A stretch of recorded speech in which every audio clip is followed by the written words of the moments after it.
Assalamualaikum warahmatullahi wabarakatuh. Perkenalkan, nama saya Dwi Irfani dari sesi 004. Pada kesempatan kali ini, saya akan memaparkan materi yang telah saya pahami mengenai motivasi dalam kepemimpinan. Ada beberapa ciri-ciri anggota yang termotivasi atas kepemimpinan. Yang pertama, dapat bekerja dengan senang hati atau memiliki antusiasme kerja yang besar. Yang kedua, royal dalam bekerja. Yang ketiga, membela organisasi kapan dan dimanapun serta dalam konteks apapun.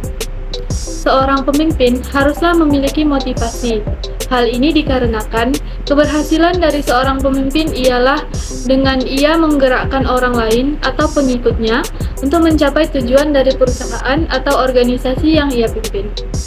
Motivasi adalah serangkaian sikap dan nilai-nilai yang dapat mempengaruhi individu untuk mencapai hal yang spesifik sesuai dengan tujuan individu tersebut. Sikap dan nilai tersebut merupakan suatu invisible yang memberikan kekuatan untuk mendorong individu dalam mencapai tujuan.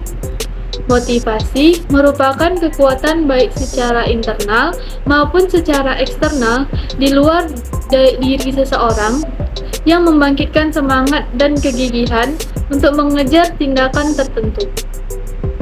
Menurut Abraham Maslow, motivasi adalah tenaga pendorong dari dalam diri seseorang yang menyebabkan manusia berbuat sesuatu atau berusaha untuk memenuhi kebutuhannya. Model teori motivasi Herzberg berpendapat bahwa ada dua faktor yang dapat disesuaikan organisasi untuk mempengaruhi motivasi di tempat kerja. Faktor-faktor itu seperti yang pertama ada motivator. Motivator adalah pendorong karyawan untuk bekerja lebih keras. Motivator membuat karyawan puas dan termotivasi. Dengan memenuhi kebutuhan tersebut, perusahaan bisa meraih output yang lebih tinggi karena karyawan akan lebih produktif dan akan bekerja lebih baik. Contoh dari motivator seperti pengakuan prestasi, kemajuan karir, promosi, tantangan, dan fleksibilitas kerja. Selanjutnya ada faktor higienis. Faktor ini tidak akan mendorong karyawan untuk bekerja lebih keras, tetapi akan menyebabkan karyawan tidak termotivasi jika faktor ini tidak hadir. Higienis faktor ini mewakili dorongan-dorongan untuk menghilangkan ketidakpuasan karyawan dengan memenuhi kebutuhan dasar mereka. Faktor-faktor tersebut harus ada karena membuat karyawan merasa puas. Sebaliknya, jika tidak ada, mereka tidak puas dan mendemotivasi mereka.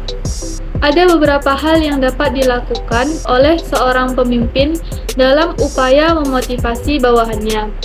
Yang pertama ialah direktif.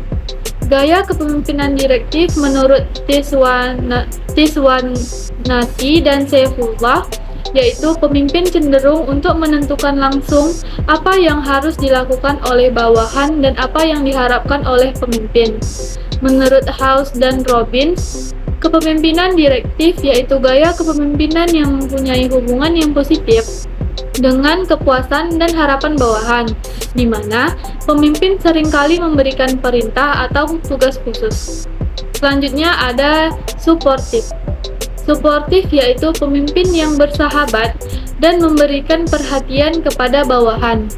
Menurut Siagian, kepemimpinan suportif yaitu kepemimpinan yang selalu bersedia menjelaskan segala permasalahan pada bawahannya.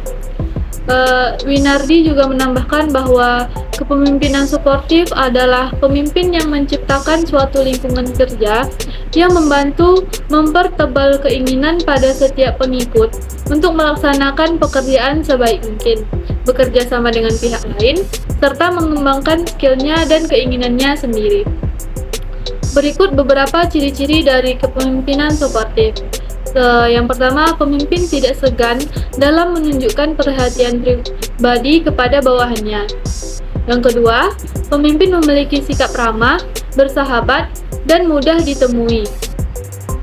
Yang ketiga, pemimpin bersedia mengadakan konsultasi pribadi atau menjelaskan permasalahan kepada bawahannya. Yang keempat, pemimpin suportif cenderung mendorong bawahan untuk melibatkan perasaan dan perhatian mereka dalam pekerjaan. Selanjutnya, pemimpin suportif akan senantiasa berusaha membuat keselarasan dan keharmonisan dalam kelompok. Ada kalanya, pemimpin mengadakan imbalan untuk memperoleh dukungan. Pemimpin suportif lebih senang menggunakan imbalan positif daripada sanksi negatif. Pemimpin suportif mampu melakukan pendekatan personal kepada bawahannya. Pemimpin suportif juga senantiasa berusaha menyediakan dan memenuhi kebutuhan anggotanya. Selanjutnya ada beberapa contoh dari penerapan gaya kepemimpinan suportif. Seorang supervisor, contohnya seperti seorang supervisor yang mau turut membantu bawahannya yang kesulitan dalam melaksanakan pekerjaannya. Ada juga seorang pemimpin yang melihat karyawannya menurun kinerjanya, kemudian ia memanggilnya secara pribadi dan melakukan pendekatan untuk mengetahui permasalahan yang telah dihadapi oleh karyawannya. Selanjutnya ada kepemimpinan partisipatif. Kepemimpinan partisipatif adalah gaya kepemimpinan di mana semua individu memiliki kekuasaan setara dalam proses pengambilan keputusan bersama, terlepas dari jabatan atau pangkatnya. Menurut Inden, pemimpin memberikan informasi tentang isu, masalah, atau rencana tentang perusahaan kepada semua staf. Berikut beberapa kelebihan dari kepemimpinan partisipatif. Yang pertama, meningkatkan produktivitas tim. Yang kedua, melahirkan tenaga kerja yang kreatif. Yang ketiga, meningkatkan loyalitas karyawan. Dan yang keempat, menciptakan tim yang kuat. Saya rasa hanya itu yang materi yang dapat saya jabarkan. Lebih dan kurangnya saya mohon maaf. Sekian, terima kasih.